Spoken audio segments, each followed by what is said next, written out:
Мен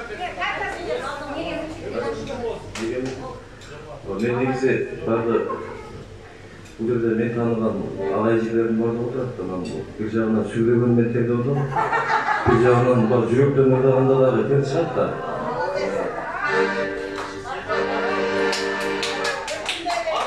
Қайсы андай Рысбат Тайдамды неге мектептегі басқармайды.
Gözü